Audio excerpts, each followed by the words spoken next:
Assalamualaikum warahmatullahi wabarakatuh. Uh, Welcome back to my channel Info Otomotif. Nah, sebelumnya saya minta maaf karena di sini sedikit agak gelap ya, karena penerangan di dalam bengkel kita itu ya dapat dimaklumi lah, hanya ada seperti ini. Nah, langsung saja untuk tutorial kali ini saya membuat video ini tidak tidak eh, tidak seperti tutorial langsung ya, ataupun tidak praktek langsung pada barangnya atau pada motornya. Ini bukan seperti tutorial, ini hanya berupa teori saja, hanya sekedar info saja sesuai judul yang saya buat. Akan judul video ini, nah di sini kita akan membahas tentang sistem pengereman yang berteknologi yang terdapat pada motor Yamaha NMAX pada umumnya.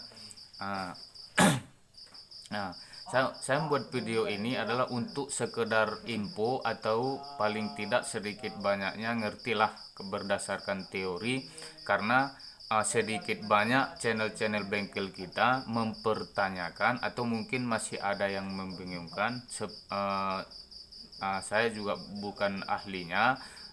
Kita semua sama-sama belajar, sama-sama berbagi. Nah, seperti yang kita ketahui, pengereman pada motor Yamaha NMAX itu adalah nama sistemnya, sistem pengeremannya adalah ABS. ABS itu adalah singkatan daripada anti-lock brake system, yang dimaksud untuk menjaga pengereman itu supaya tidak slip. Beda dengan sistem pengereman yang masih manual yang terdapat pada motor biasa. Di situ manual sama sekali ya, tidak ada tidak secanggih rem ABS. Nah, di bagian komponen rem ABS yang terdapat pada motor NMAX itu terdapat di bagian bawah stang bagian kanan, atau ibarat di motor biasa itu ada di belakang kunci kontak sebelah kanan, atau di belakang dasinya di dalam di bawah stang sebelah kanannya. Itu di situ ada nanti terdapat di bagian, ada berupa box pengendali sebuah komponen elektrik untuk pengendali pengereman itu sendiri. Fungsi daripada rem ABS itu adalah menjaga supaya pengereman tidak slip, anti-lock brake system sesuai dengan bahasa internasionalnya. Nah, bedanya apa pengereman sistem ABS dengan yang manual? Pengereman sistem ABS, itu misalnya kita lagi kencang nih di kecepatan 100 km per jam atau 160. Misalnya di depan itu tiba-tiba ada lubang atau ada musuh yang secara mendadak. Jadi sebegitu cepat kita melakukan pengereman melalui handle atau tuas rem tangan, ban itu sendiri yang dicengkram oleh rem melalui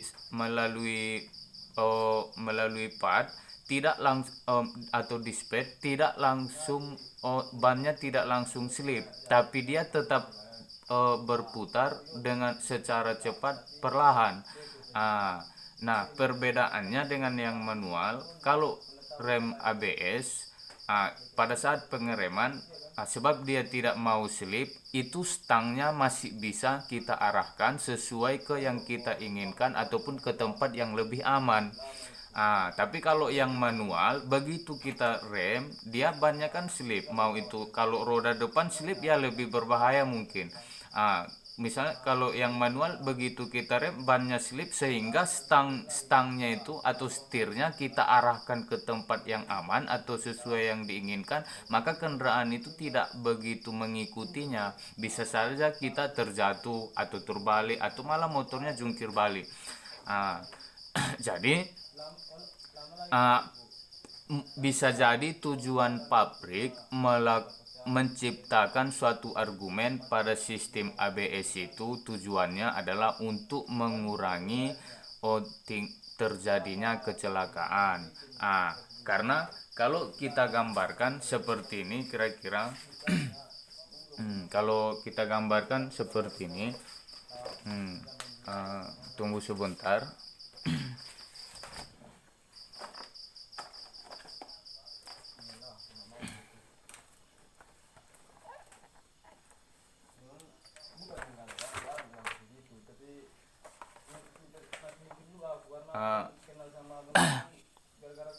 Terang bukan bro, maaf.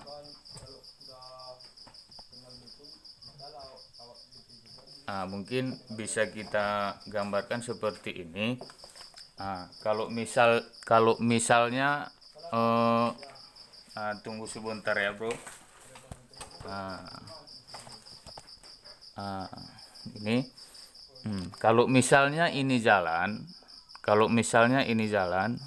pulpennya agak macet, maklum, belum bisa beli. Kalau misalnya ini jalan yang kendaraannya yang memakai pengereman sistem ABS. Misalnya ini ada satu gambaran jalan yang pengeremannya memakai sistem non ABS. Non ABS atau manual. Maaf ya bro, sedikit tidak jelas videonya karena di sini penerangannya ya seadanya saja. Nah, kalau semisal ini ada lubang ya, di sini juga sama-sama ada lubang ataupun batu besar. Misalnya ini kita kencang, tiba-tiba kita melakukan pengereman. Sebab dengan melakukan pengereman bannya tidak selip karena adanya sistem ABS, maka di stangnya itu atau setirnya kita arahkan sedemikian masih bisa untuk menghindari ini dengan kecepatan tinggi yang secara tiba-tiba. Kalau misalnya yang non ABS atau yang manual, ini kita tiba-tiba kencang, tiba-tiba kita terkejut nih, secara mendadak di depan ada suatu musuh.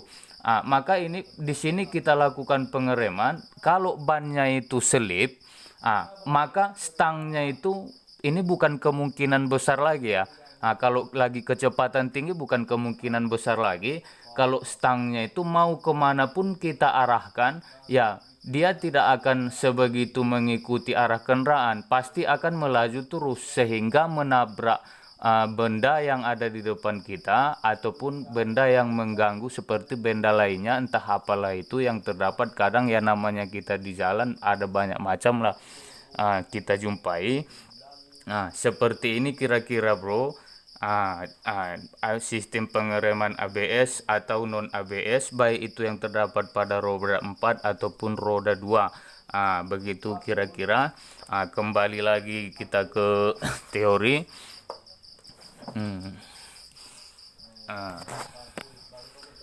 Jadi pada mulanya rem ABS ini sudah diaplikasikan terlebih dahulu di kendaraan roda 4 ataupun mobil. Bukan cuma itu ya, semua teknologi seperti yang terdapat pada kalangan Vario 150 itu kan ada sistem security, pengamanan, atau bahasa kitanya ada remote-nya gitu ya. Di mobil kan sudah lebih terdahulu itu ada, semua kita kan mengetahui.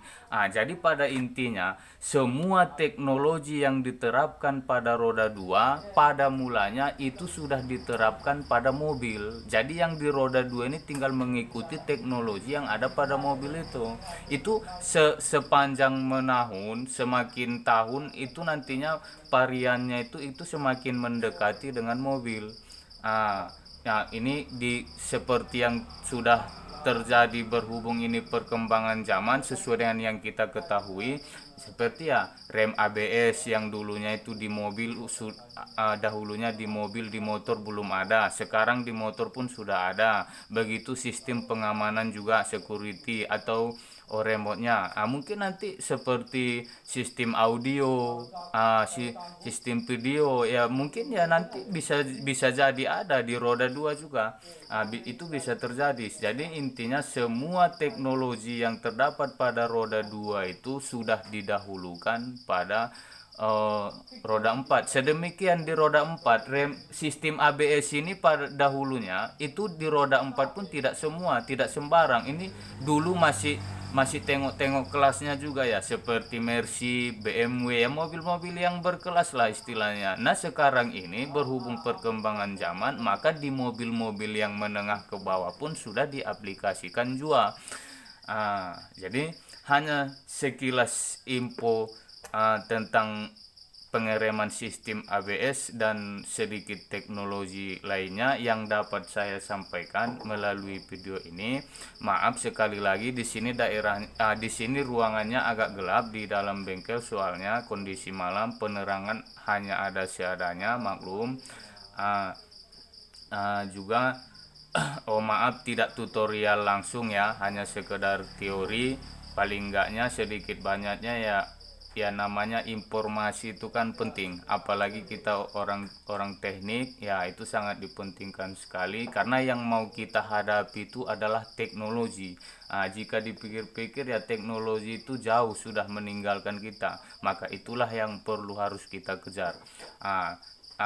Saya minta maaf sekali lagi karena di sini lumayan gelap ya, tidak begitu jelas videonya, tapi ya mungkin yang penting penjelasannya lebih jelas ya daripada penampakannya, itu yang paling penting. Ini gelap ya, gelap, sepertinya sudah seperti main gelap-gelapan istilahnya. Sampai di sini dulu ya, saya juga berharap subscribe-nya para agan-agan di like, di share ke seluruh dunia, silahkan. Jika dirasa video ini bermanfaat, ambil hikmahnya, beri masukan kepada saya di kolom komentar di mana letak kesalahannya, ya namanya kita saling berbagi. Assalamualaikum warahmatullahi wabarakatuh.